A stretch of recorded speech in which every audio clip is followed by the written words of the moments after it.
All right, it's 5 o'clock, that time we come together every day to not only get an update on where we are in our fight against the coronavirus, but to make sure that we are committed to doing what it takes to protect one another, that we are ready and resilient and strong to make sure that we pass this test of humanity. So let's start the way we always start, by knowing and saying that we will get through this. We will get through this together. Say it with me. We will get through this. We will get through this together. One last time. We will get through this. We will get through this together. I'm helped today by Rachel. Thank you, Rachel. By James and by Kenneth, who is at home, helping to run the broadcast, being healthy at home. We know we're going to get through this because of the 10 steps that we talk about every single day that are just a good reminder of the things that we need to be doing to make sure that we are protecting other people around us. Remember, everybody counts. Everybody matters in this battle against the coronavirus. What any individual does can ultimately have a good or a bad impact on other people. The number one rule is to stay healthy at home. Now, we are making our plans. We are talking about reopening parts of our economy, but right now, as we get ready for that, we need you to be healthy at home. We talked a lot about the greatest generation and other generations that have had to rise to face challenges. I know it feels like it's been a long time. It's a little over a month. But remember, that greatest generation went through years of what it took to protect this world and to defeat the adversary that they faced. So let's make sure that we're strong enough, even with a little cabin fever, even getting a little antsy, that we do what it takes to protect one another around us. So healthy at home is number one. Number two is avoid crowds and gatherings of any type. There should not be any mass gatherings for any reason. Remember, that's how the coronavirus spreads, and we're now seeing stories from all over the United States about whether it's a sporting event or another mass gathering, how this coronavirus has spread. Practicing social distancing, knowing when to seek care. You all have done a great job on this, and it's the reason that we feel a lot better about our healthcare capacity. It's not that the virus is different than we thought it was. It's that you all have done an amazing job at staying healthy at home, social distancing, and knowing when to seek care, and that has protected a lot of people. Let me just be as clear as I can. There would be a lot more people who would not be with us today, whose ages and counties I would have read by now, that are still with us because of you. I am so proud of you, but we got to keep it up. All right, kycovid19.ky.gov. It is updated all the time, and we look at your comments. We hadn't updated the actions that we've taken in the last 3 or so days. Now updated. Wash your hands and surfaces. Don't stop. Incredibly important. Apply for benefits. We'll get an update on unemployment tomorrow. I know some have been waiting for a long time. This is a historic number of claims by a significant factor. We are working as fast as we can. No one will be penalized. We'll make sure that you get what you need to get through this. Also, sign up for Medicaid. That's going to help all of those frontline healthcare workers that are working for you. Prioritize your mental health. And I'll say that I struggle with this. I have. We all have who are working on this. And I know you have. I've had trouble calling people that I know that I would normally talk to. It's difficult. It's isolating. It's hard. And it's hard every day when you wait to get numbers in of new cases or people who have passed away. But one of my pastors, his spouse, had a birthday last night, and they did it by a Zoom call. And I'll tell you, I feel better today because I participated in it. So just do what you need to do. Make sure that just because you're social distancing, you're not self-isolating. I think I now know a little bit of how that feels. Do not travel, any reason, no matter what, don't travel at all, and report noncompliance. We always talk about our 10 steps plus one. Please, please, please fill out your census. You have time. It is incredibly important.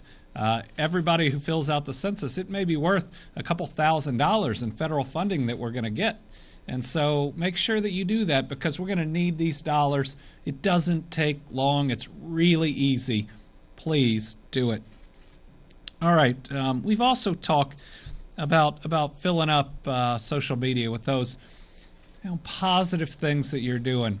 And I was thinking a little bit and wanted to share with my thoughts about how many heroes and sheroes we have out there on a daily basis. Remember, in this crisis, what everybody does matters. And everybody who makes a good decision does something heroic. And how many of these challenges that face, not every generation, but it's facing ours, how many of them have the opportunity for what everybody does or decides to be heroic? So I thought a little bit about the different types of heroes we have, and I know I'm going to leave some out. We have our healthcare heroes. We talk about them a lot, but we should be. That is everybody involved in that system that's helped taking care of our COVID-19 patients, that know every day that they could be exposed to the virus, but are doing it because that is their calling. And I got to tell you, we have better results because we have better care and better caregivers than anybody could imagine. These are also our folks working in nursing homes and doing senior living facilities and doing so much. We have our frontline heroes, and this has changed the way that we think about that in this type of pandemic. We have our police, our firefighters, our EMS, our corrections officers. We normally think about them. We have our truck drivers, our utility workers, our grocery store employees, our janitorial and cleaning staff and custodians. I mean, we have more types of frontline heroes during this than I think we had ever thought of and appreciated. And then we have our everyday heroes, which is most of you and me together. We have our kids that are sacrificing by not going to school, knowing that they could spread the virus. They're heroes for that sacrifice. We have our small business owners whose doors are closed right now, who again are passing that test of humanity, putting lives ahead of anything else. They are heroes. We have all of those that have had to apply for benefits, that have that uncertainty. They are heroes for their sacrifice. And then we have everybody who every day does the right thing. Think about it. Just by following the guidance, by doing the right thing, by limiting our contacts, just by staying home, right? Just by staying home. Your actions may have and likely did save lives. Well, isn't that the definition of being a hero? So right now we have a state full of millions of heroes and sheroes, millions that are out there, and I say it a lot, but I'm really proud to be your governor. So let's look at a little bit of our heroes in action. Okay, so we talked about our healthcare heroes. Here's an example. I mean, look, when you have to go into your work wearing everything that she is, you know how this virus can spread, how aggressive it is, and you also know how deadly it can be. All right, I believe that this is from Green River Memorial Baptist. Again, congregations sacrificing to do the right thing. But I love this. They kind of laid out the photos of what the congregation looked like. I want to thank them for doing the right thing to protect their congregation like so many others are. All right, these are our heroes who are missing special moments with people they care about. This is a grandson visiting his 97-year-old grandfather, and the grandfather wanted to invite him in, but knowing that decision that grandson is making right now not to engage in social distancing is protecting his grandfather. Yeah, this is one of our first NTI graduates from Jefferson County High School. Pretty special. Again, having to do things a little bit different, but understanding that that's how we protect one another. All right, this is the Breckinridge County Fighting Tigers senior baseball players, and I enjoy this because this is a little bit of levity. First, they're saying stay home because that's where you're safe, but I also love the stay home so our moms can start yelling about bad calls again. I'm a baseball dad. I've been there. I admit I worried about losing votes at every baseball game I was at, and it still overwhelmed me every single time. I'm going to hopefully come out of this as a better person with this, but I can't promise to umpires that that'll be the case. This is Keeneland. And Keeneland is not running right now. It's something that a lot of people enjoy during their race times, lighting up green, just like all the rest of us, to remember those we've lost.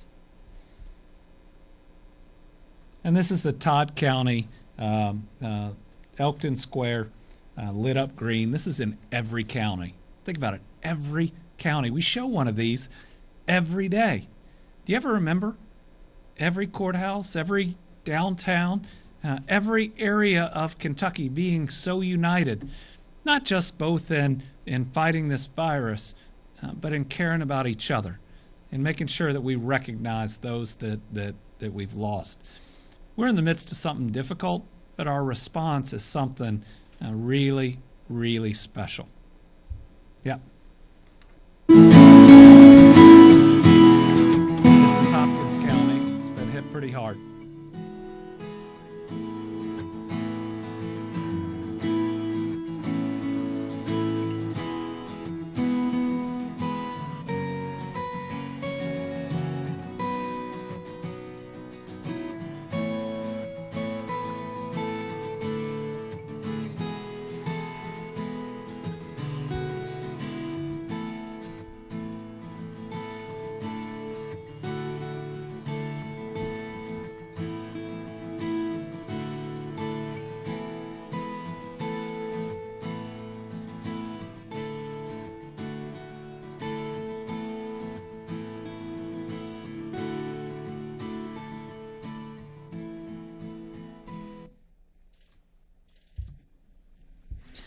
Again, a whole lot of heroes out there, and we appreciate every single one of you.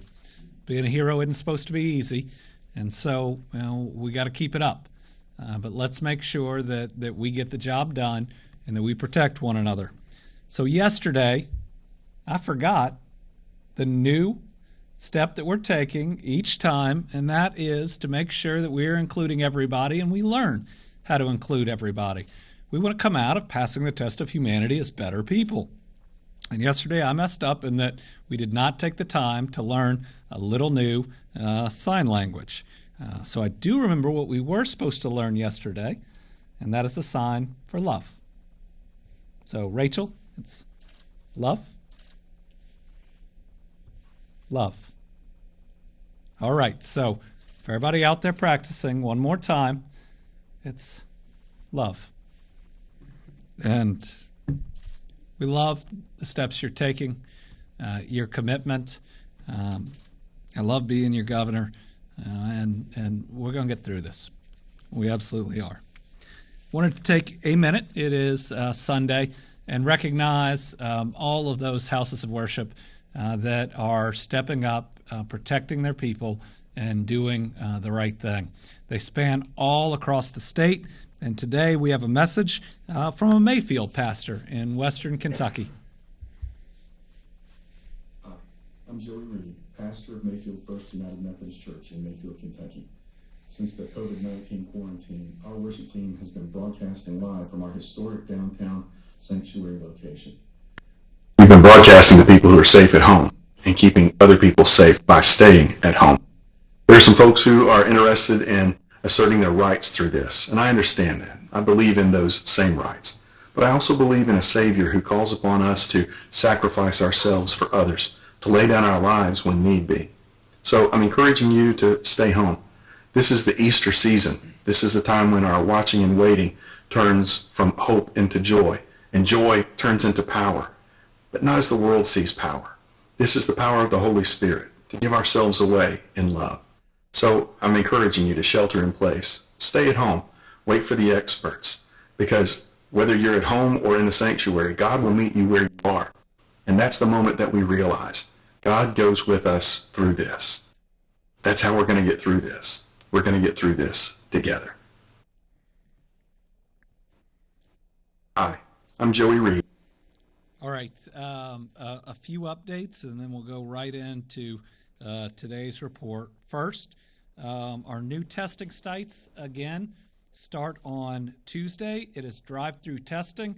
Starts at 8:30 a.m. in Paducah, Madisonville, Somerset, and Pikeville. We need people in those areas and the general geographic areas to sign up. The sites want to do more than 300 tests per day. I want to make sure we do every single one of those tests each day. Now, we have more than 300 in each of the regions that fall into those that are eligible, but we need you to go ahead. It's Sunday, right? We're starting this Tuesday morning, and start signing up. The more that we can test, the more our capacity increases, the better. And it's critically important that we make sure that we get folks, especially that are sick or who have been exposed or think that they have been exposed through these testing sites. This coming Wednesday, we'll have an announcement about our next testing sites. Again, we talked 2 days ago and then referenced them yesterday about our benchmarks as we look towards the future and talking about different metrics we're going to be looking at about when we can start easing some of these restrictions.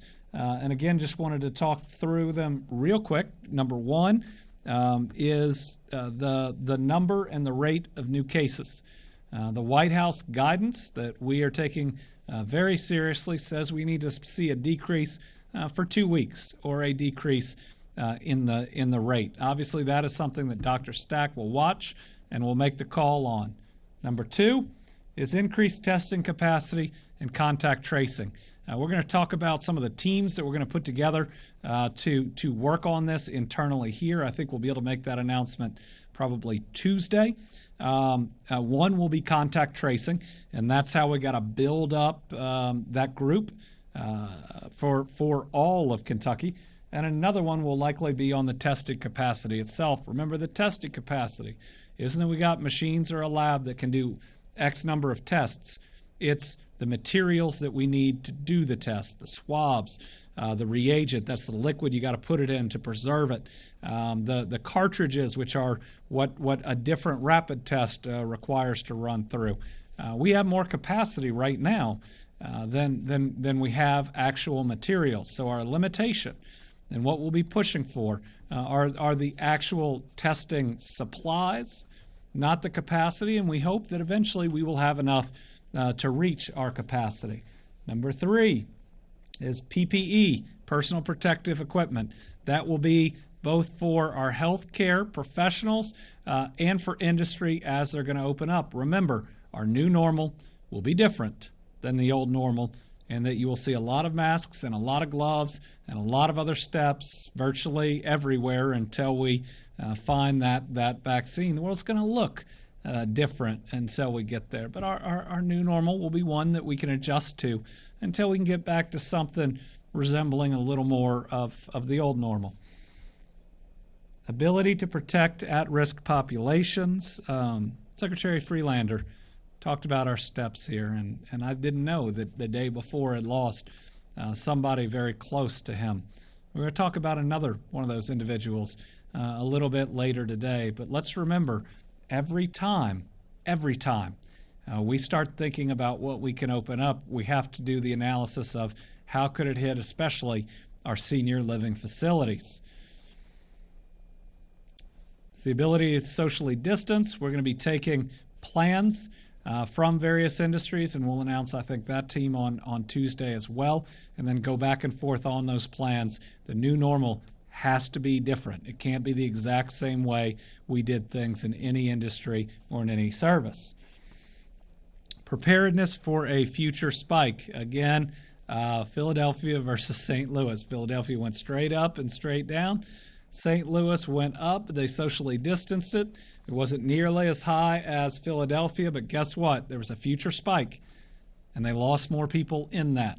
You're going to start hearing, I think the national news is talking about that today and tomorrow. Our goal is going to be that we know that we have the PPE on hand, that we still have the capacity to make sure that we can deal with that spike. And then the status of a vaccine and treatment. As we get closer to that, obviously that changes the whole ball game, right? We know this will be gradual and phased, but the timing of a vaccine or proven significant treatment can change everything, and that'll be a time where maybe we can get closer back to the old normal. But in all of it, gradual, phased, and we got to be fluid and flexible. Because if all of a sudden we have a big spike, well, we gotta again do what it takes to protect the people around us. So I know we talked about that the last couple of days, but I know this is going to be top of mind for you. You want to know where we are, and you want to know when things could change. And this is what we're going to be looking at, and we're going to try to provide, as we get a little more into it, where we think we are on each of these, to the extent we can. Obviously, the vaccine is out of our control, but we do want to follow the news and see where we are going on that. All right, today's numbers have some good and some bad, or some bad and some good as it goes. So today we are reporting our highest number of new cases that we ever have. 273 new cases of COVID-19. Those cases break down as 129 in Jefferson, 21 in Kenton, 17 in Davis, 17 in Muhlenberg, 10 in Butler, 9 in Graves, 8 in Jackson and Warren, 6 in Adair and Boone, 5 in Henderson and Ohio, 4 in Fayette, 3 in Russell, 2 in Bullitt and Hopkins, and 1 in Bourbon, Campbell, Clay, Cumberland, Fulton, Grayson, Knox, Lewis, McCreary, McLean, Spencer, and Woodford, and we're working on 9 others. Once we remove duplicates and cases that do not meet the definition for confirmed cases, our total number of cases in Kentucky is 2,960. So we're getting very close to 3,000 cases here in the Commonwealth. We always knew we'd have at least that number. In fact, right now, we believe we'd have significantly more, even with the testing capacity we have. You are flattening the curve. But let's remember there is a curve, right? There is an escalation. There's going to be a day where we have the largest number of cases. That's the way that that this works. But also know that we're not in the 14 days that we talk about of decreasing that we need to, under the White House guidelines, to do certain things. I mean, we are still in the midst of this fight against a deadly and highly contagious virus. So let's make sure, as much as we're looking at those benchmarks and we're looking at the future, that we are acting in the present and we are doing the things that it takes to protect one another. Total numbers of Kentuckians tested, and this is the weekend, so even with these numbers, we don't have all labs reporting. Total tested 32,319. Our hope is next week we'll jump with 4 sites very significantly there. Number ever hospitalized in Kentucky, 1,011. Currently hospitalized, 265. Ever in the ICU, 532. Currently in the ICU, 149. Let's think about those folks. That means that they are struggling or at least need more care. And my favorite number, those recovered, 1,122. Now the percentage recovered versus the total number of cases is down a little bit today from yesterday because we have so many new cases. And remember, it takes a while to get over this virus. But I think we've got, James, a new video of one of our folks that has recovered, and it's something to celebrate each and every time. We'll see if we have that video.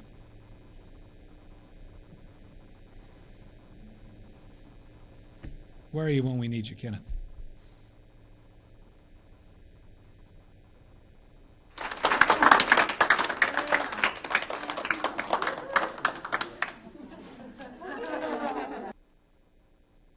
it's worth it every time. If that's our video, that's our video. That individual is coming out of the hospital. We want to show these, especially for those that were in harm's way, as much as we can, right? We all need hope. We all need inspiration as we get through this. And those who are better, we are so excited. But we do have those that don't recover. We do. That's why you are making the sacrifices that you're making. That's why we've changed our lives and our economy. That's why right now you may be feeling that anxiety or a little stir crazy, is because how much we have done to try to make sure that that's the outcome and that we don't lose more people. So today we have 4 new deaths to the coronavirus. And while that's significantly less than we've had in some other days, again, 4 individuals, 4 families that are oh so important. So let's remember, let's light up our houses green.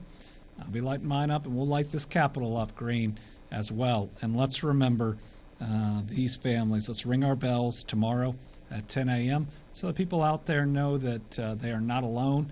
And even if they've suffered loss during this, that while we can't be with them presently, that we are certainly with them in so many other ways. Our total number of deaths is now at 148. When we look at those 4 cases, and I'm going to read something in a minute that I know I read off ages and genders and counties, and I know it almost sounds like it's not a real person. It is. But this is the best way that I can honor them while respecting their privacy until a family gives us permission to talk about it. So while these sound like numbers, remember they're people. An 85-year-old female from Jackson County, a 61-year-old male from Jefferson County, a 94-year-old female from Hopkins County, and a 93-year-old female from Graves County. As we look at the breakdown of race, of total number of cases known, we know 76.35% of the racial data for total cases. Of that, 77.71% of positive cases are white, 13.13% are black or African American, 3.75% are Asian, and 5.36% are multiracial. In ethnicity, we know 71% of the ethnicity of total positive cases, and they break down as 92.61% non-Hispanic and 7.39% Hispanic.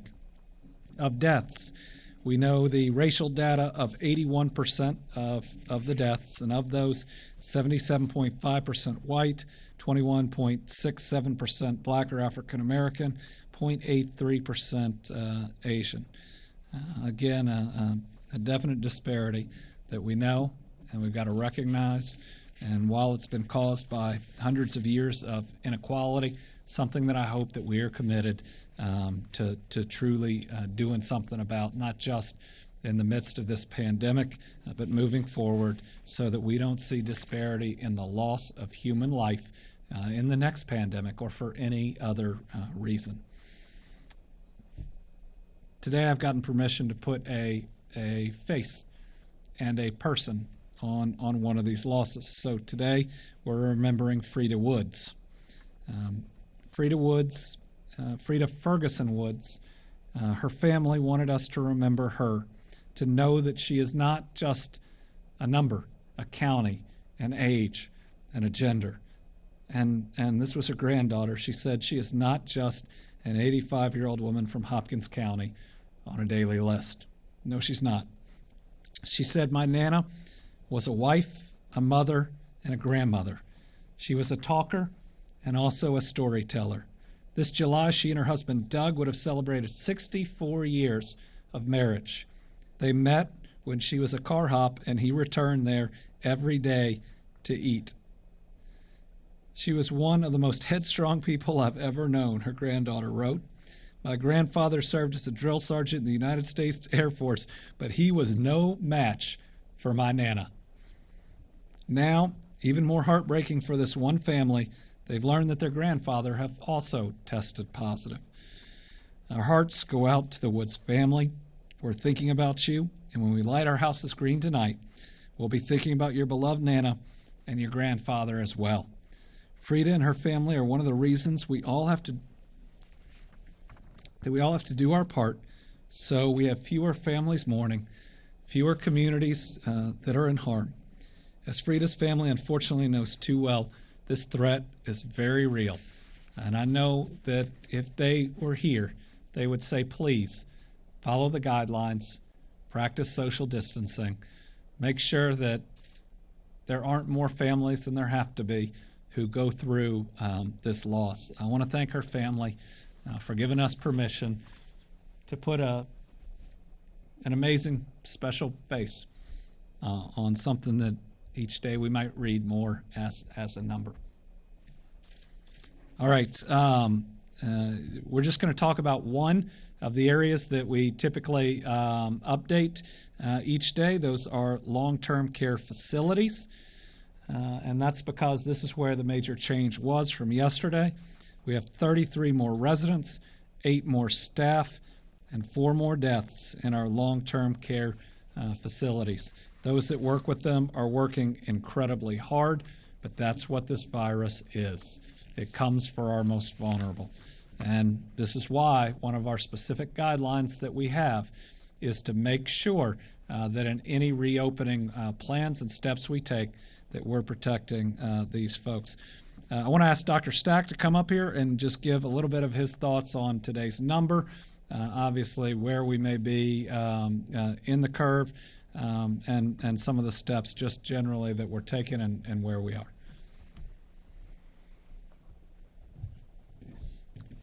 Thank you, Governor, and good evening. On this slide here, real quick, if I could highlight a few things.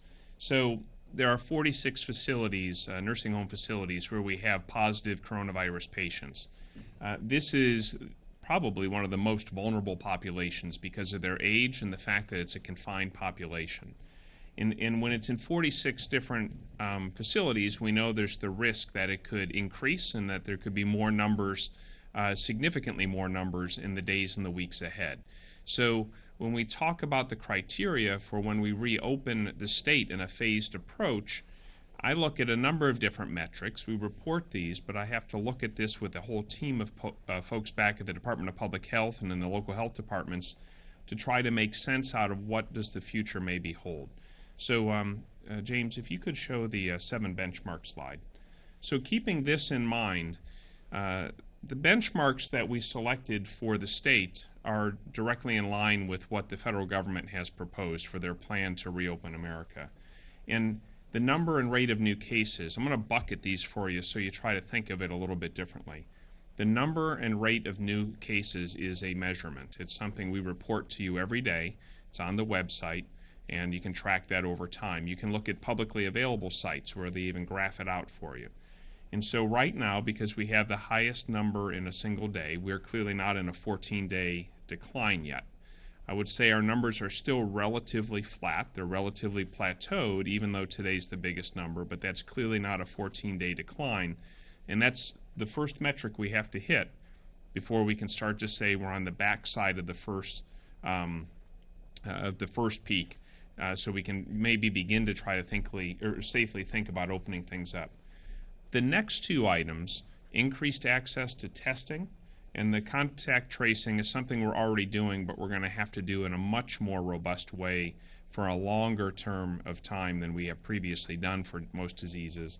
But the increased testing capacity, to put that in context, some of the estimates I've seen and some of the ones that I've come up with for us in Kentucky would be we may have to, on a typical day, test 1/10 to 1/3 of 1% of the total population. So that would be about 9,000 to 13,500 tests a day.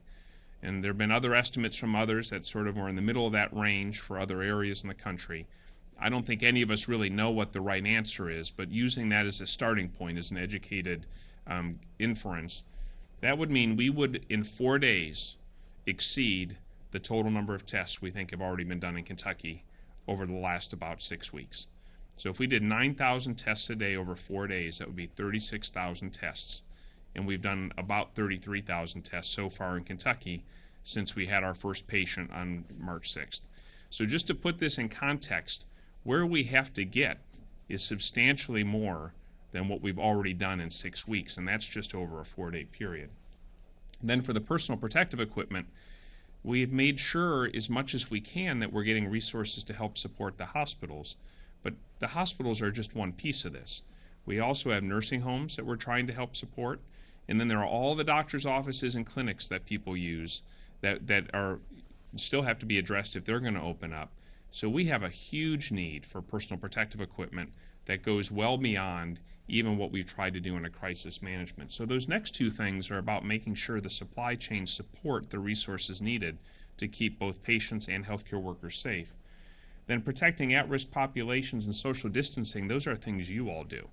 We're going to help you. We're going to give guidelines, requirements at times, and we're going to work, the governor is, with each industry to try to have the industries propose things that will help to comply with these. But those are things that you, the public, in partnership with us trying to help give guidance, are going to have to work through for our new normal, what that looks like. The preparedness for future spikes means we know this isn't going to be a surprise next time. So it was a surprise when the disease first showed up in December in China, but it's not a surprise now. We know the disease is here, and we know until we get vaccines and treatments, it's going to come back when we stop doing all of these social distancing measures. So you are forever going to have to wash your hands a lot more than you ever did before. Wearing masks is probably going to become a much more normal and typical part of our lives going forward. And doing other steps to have social distancing are going to be part of our new normal. And so while we work on those, so the protecting populations and social distancing with you, we're going to have to keep prepared so that if we see another resurgence that we'll find by tracking number of new cases and doing contact tracing, then we're going to have to take steps to kind of dial back up or down the measures we do. But obviously we're going to work real hard to try to do this in as calibrated a way as we can to minimize disruptions. Now I'm going to tell you, if you go to any of these publicly available websites, you can see Japan, unfortunately for Japan, is having a resurgence right now. They're having the second bump that we show on the St. Louis curve. That is something we have to work very, very hard to avoid. We want to have little ripples. We want to have a flat line. We don't want any disease. But since we're not going to be able to achieve that, we want to have little ripples over time. We don't want any big spikes. And should somehow we get a spike of some sort, that's why we have to make sure we're prepared for it so we can keep everyone as safe as possible. So I know we all target a May 1 date that sort of got put out there. We're going to work real hard with all the healthcare community and others to try to make sure we can start to do phase steps as soon as are reasonably safe. But remember, we're going to have to keep looking for that rate of new cases to determine when we get to that first stage gate, that first benchmark, when it is reasonable to start taking some of those steps.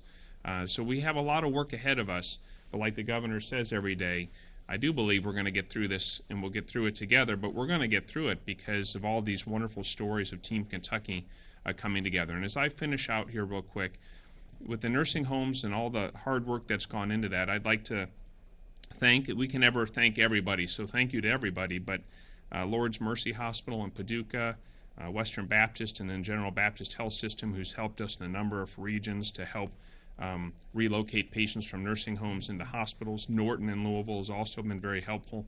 There have been others as well, but thank you to them. And then for my team, it occurred to me, or it was brought to my attention, we have so many different aspects. We have a whole team that does preparedness.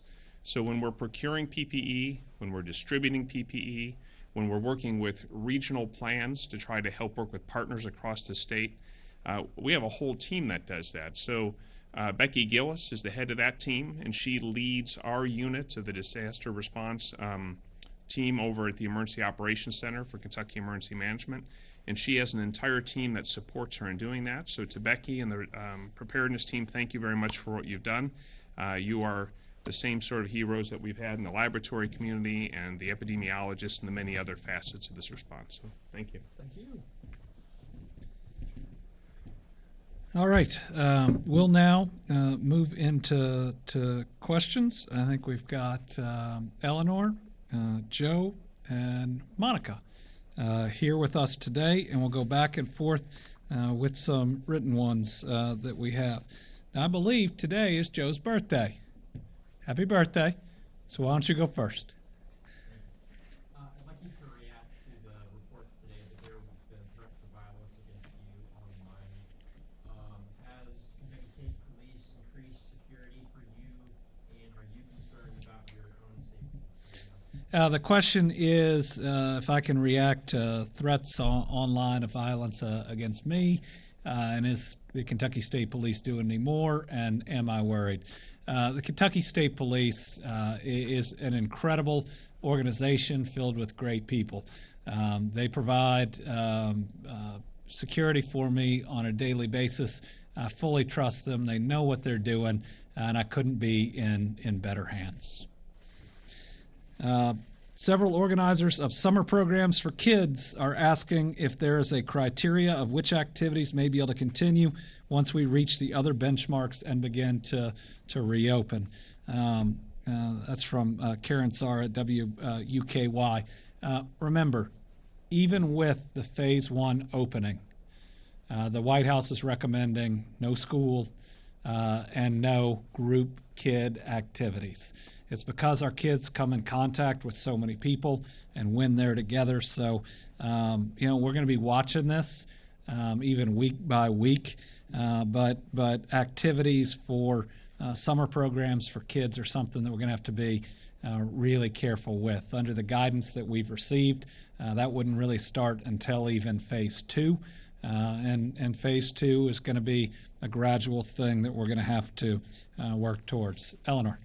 With the benchmarks having PPE available, do we think eventually it might be mandated, and will that be provided for people that they have to wear in any sort of situation? So the question is, with PPE, do we see a stage where people are mandated to wear certain things? Well, let's say right now in the general public, if we're able to ease up on certain things, then we're going to go from encouraging people to wearing cloth masks to highly encouraging people to wear cloth masks. That can't necessarily stop you from getting it, but it does potentially reduce the spread from other people. So without a vaccine or a proven significant treatment, as we are able to reopen things, then yes, it's going to require something that's going to look a lot different. It's going to require in people's work masks and gloves in many locations. It's going to require work being different and people being spread out. And those are plans that we're going to look at and have certain requirements as we're able to take those steps. And so on the PPE, it's not just the hospital folks. It's also going to be really throughout our society until we see a new vaccine. It's not just going to be things that we can't get to before a vaccine or gradual phasing where groups are much smaller. It's going to look very different as we go forward. Recently available blood tests for the coronavirus antibodies are being criticized by some as inaccurate or unreliable. What are my thoughts about the accuracy of these tests, and how big of a part will they play in my decisions to reopen the economy? That is a Dr. Stack question. All right, I'm going to take just a minute to broaden that out. So there are two major different kinds of tests that we're talking about. One is when we look for the virus in your body. That's a polymerase chain reaction, a PCR test. The most common way we get that sample is to put a Q-tip in the back of your nose or in your lower nose. Maybe one day you'll be able to spit into a little tube, and we'll do it that way with your saliva. So that we look for the virus in your body. That's the one test we've had up until now. There are ways that require a larger machine to do it. Yep, and the governor's got the collection kit here. So there are ways that we use, thank you. So that's when you go in and someone takes a little vial. You'll see them have that little Q-tip here in the end. I'm not putting this in my nose. Anyone who's had it done doesn't want to have it done. But you put this thing all the way in the back of your nose, and you spin it, and usually you do both nostrils at the same, one after the other, okay? So a good sample probably is not an experience you want to repeat, but that's a good sample. But we can do it other ways too, and they're probably pretty close to as good, but maybe not quite as good. So we're going to work on that. If we find that doing a saliva test is as good or better, then obviously we're going to try to do ways that are not inconvenient for patients. So polymerase chain reaction test is really, really good for finding the virus. There's a challenge with the PCR test, though. Some people appear to have lingering virus in their nose or in their body, and it's not clear if they're still infectious or not. In fact, the test is so sensitive, just a little bit of virus in there can still show up in the test, but maybe your body's immune system has recovered from it. So this is why the guidelines, you'll see some variation about using repeated testing for clearing people or using clinical recovery from illness. So that, stay tuned, we're going to work through that. And then the antibody tests. This is when we look in your body, it's a blood test, and we check and see if your body has developed proteins to fight off the infection. There's different kinds of proteins, ones that show you are currently or recently infected, and ones that show you have been infected but have appear to have produced an immune response that will protect you going forward. I don't want to disparage these tests. These tests are going to be critical going forward. But remember, this disease is about 4 months old. The tests are very new, and we have to get the ones that work the best, and we have to find out what they mean in the context of this disease and how people respond to the illness. So those rapid tests for antibodies will be very useful going forward, but I will be very careful. And again, I keep telling you over and over, don't go pay cash for tests. If you see a real doctor or a real hospital and they recommend testing, that's your best likelihood that someone actually knows that they're using a good test that's appropriate for the purpose, and it should be done in a setting where they can use insurance or where the state of Kentucky is providing the test for you. Don't hand over cash for those tests. Monica. Do you have a deadline or an update on voting for the primary, and when you think you can release more information about that? Do I have an update on voting for the primary? Not at this time, but I can tell you my position certainly hasn't changed. At this time, it would not be safe for our poll workers or those going in to vote to do it in a traditional way. I want to make sure that we can have a primary election, because a lot will happen as we work up to the general election. So I'm only thinking about the primary election that is safe, but also gives all Kentuckians who are qualified to vote a real opportunity to vote without significant burden. I know that we're working with the Board of Elections and the Secretary of State's office to try to find the best path forward on that. But even if we would start seeing a significant decrease in cases, even if we were able to start opening things up, this election would have to look different. Because when you look at phase 1 under the White House plan, it's groups no larger than 10. And voting is significantly larger than that. Even if you got to phase 2, which if we got there by June, that would be wonderful. Groups no larger than 50, it's really hard to control in those polling locations. And all of them still require those that are in the most vulnerable population to shelter in place. Well, a large part of our poll workers. Every poll worker where I used to vote, now I vote in my garage, but every poll worker where I used to vote falls into that vulnerable population, and we're going to have to protect them. Let's see. It looks like there's questions on the church that filed suit. I believe that their preliminary injunction was denied last night. Fell along the lines that we've been saying. We want everybody to be able to worship. We just want you to do it safely. And nobody wants their worship service to spread the coronavirus, and we have seen that have spread this virus. To my knowledge, every other church in Kentucky is holding either virtual or drive-in services. And we're one of a handful of states that allows drive-in services because we want to make sure that everybody can have that opportunity to worship. And the ruling seemed to say that because we were offering these other options, that we were not unduly restricting people's right to worship. And I just mentioned that at this church there is a drive-up option and there is a virtual option. And I just wish everyone would select that, because that would mean everybody is being safe in what they're doing. You can get the same message. I know the experience may seem different. It is different. But this is the way that we can make sure that we use the wisdom that God has granted us, that we continue to be able to worship together, and no one is harmed in the process. Joe. April 2nd, 17 days ago, you said that you would release 743 low-level state inmates, nonviolent, non-sexual crimes. As of today, have any been released, and if so, how many of those? The question is, how many of the 700 or so C and individuals that had been convicted of a C and D felony, nonviolent, non-sexual, that were within 6 months of the end of their term, how many of them have been released? I know I've signed the order. It's specific to the individuals. I'm going to have to get you that number. I know it was in process, and the process required certain things before people were released, including them passing a medical inspection is probably the wrong term for it, but being seen by somebody, and then having an address they could report to.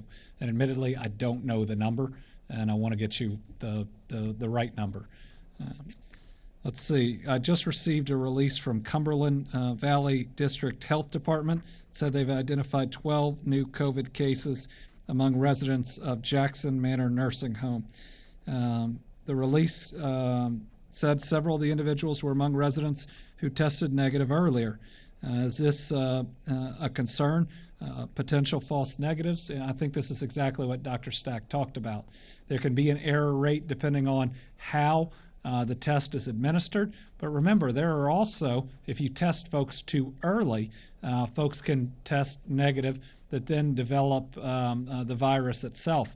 One of the reasons that we've always tried to test with limited resources, very specific tiers or priority groups, are exactly because of this. But yes, this is one of the things with this virus. People can have a test. The test is too early, even if they've been exposed, but test negative before the virus exerts itself. This is just part of dealing with COVID-19. My memory is the governor wants to have all residents of long-term care facilities tested. Has the state required that? We want everybody to get to the point where they can get tested if they need it or even if they want it. And certainly one of our highest priorities is individuals in our nursing homes. We admittedly don't have the capacity today to go out and test everyone in every nursing home, but it is one of our top priorities. We're seeing more tests as a percentage, I believe, every day done in those facilities. And we're seeing significant resources in making sure that we can triage the situation that is in any nursing home. Remember, moving folks from a long-term senior care facility can also be very hard on them. And so it's a very complex analysis of if people are stable and there is a, say, COVID wing that they can be taken care of, that may be the very best thing for them. And so it's every single one is different, but certainly the long-term care facilities and our senior facilities are getting our utmost attention. Eleanor?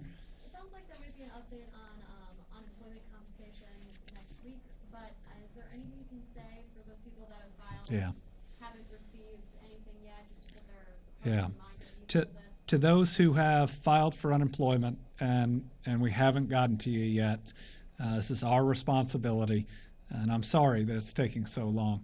And I know that that's not enough, but you will not be penalized for the amount of time it's taken. You will get your benefits for that full period.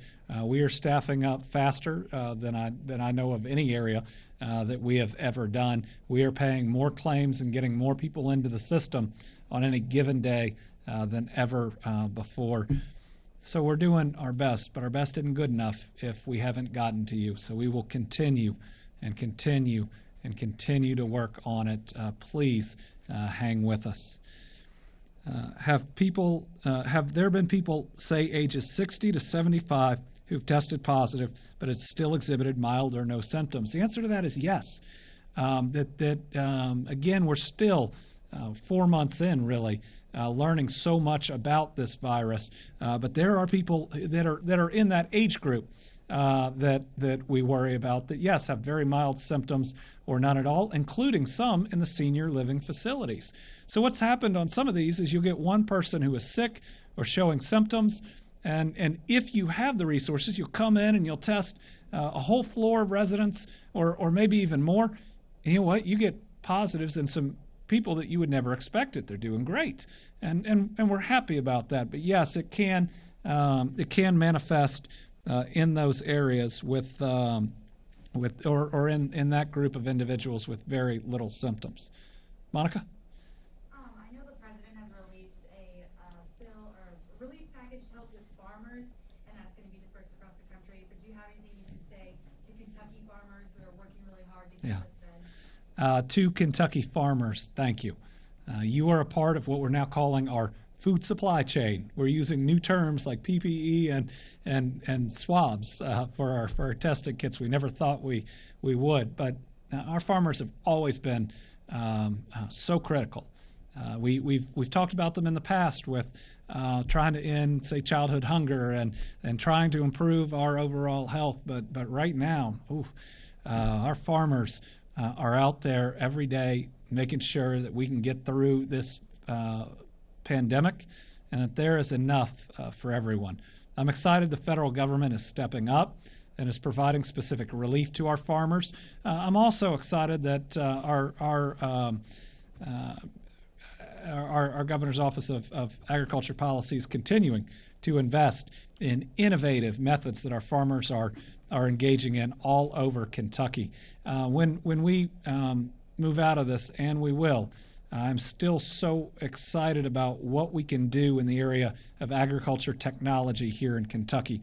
And it's not just some of the things that I've been thinking about companies we can bring in, but there are so many amazing things that individual farmers are doing right now just to support what they're doing, that they could scale up and that be the next great innovation across this country. One of the reasons we are in a better place in Kentucky than other places is our farmers and other hardworking individuals out there. We'll go through just a couple more really fast. Joe? So your inaugural committee fund had its report filed at the end of last month of $33,000 less than the account.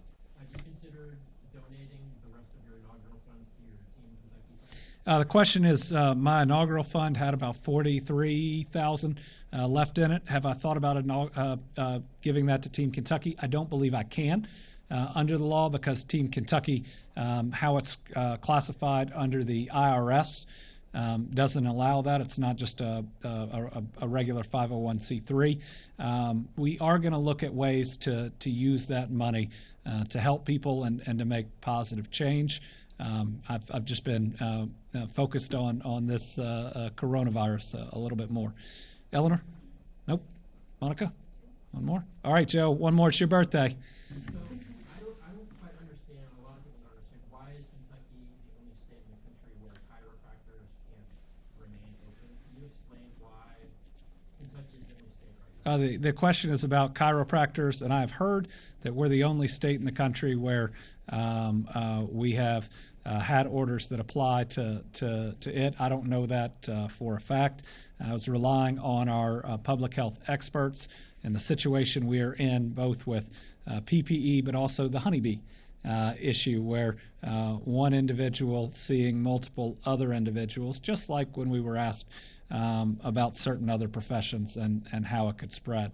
Dr. Stack, you want to chime in on this one? Well, so chiropractic is a real hands-on experience, and so there's a real concern about how it's very hard. You have to be very personal with someone in order to do that and the amount of PPE required. But there's another facet. When we started doing these restrictions, hands down, that community got the most complaints coming in time and time again early on that there were violations of the rules. And so at the time we were creating all of these restrictions, we were trying to very rapidly protect the public from getting exposed to this virus that we didn't know as much about. Now, as we go forward, so an open message to every community, not just chiropractic, but every community, But since chiropractic was the source of the question, please propose to us how you will be able to efficiently use PPE and what you will be able to do in order to socially distance and help to keep people from getting infected. We want to reopen as much as we can and get people access to care. This is not intended to be harmful to any one population. It was an attempt to protect Kentuckians from getting exposed to a virus that we have no treatments for, no vaccines for, and we've just seen the consequences can be just too severe for people who get infected. All right. I made a commitment to those that carry this, and thank you to everybody out there helping us reach Kentuckians and updating them every day. I haven't thanked partners in the media in a while, but we wouldn't be where we are. We wouldn't have flattened this curve, even with our results today, if you weren't out there keeping people informed, reminding them of the 10 steps, however you do it. So thank you to those that are also reaching out every day, like I am, to talk to people, to make sure we're staying calm and to make sure we're staying healthy at home. Each and every one of you in the media that's out there communicating with people have also been a very important part of Team Kentucky. Folks, we had our highest number of cases today. That doesn't mean we are not on the right track. We are. This is just how this virus works. So let's remember, as we are making plans and we're getting the plans in to reopen our economy, that we are still in the midst of the pandemic. And let's make sure that we do what it takes to protect the people around us, because we want to get through this, and we want to get through this together, and we want to protect everybody we can along the way. So we're going to lead you with just a video to end tonight with some other individuals out there spreading the message of Team Kentucky every day. Thank you, Rachel. Thank you, James. Thank you, Kenneth at home. Thank you, Dr. Stack. Hey there, this is Dina Watt with the Scott ATC admissions team. We hope you're doing well, and we wanted to send a little shout out to you today. Hey, it's Miranda. Hey, this is Victoria. This is Kaylin. Hi, this is Addie. We will get through this together. Estamos todos en esto juntos. We hope you're staying healthy at home. We are SCOT CTC proud, KCTCS proud, and together, Team Kentucky.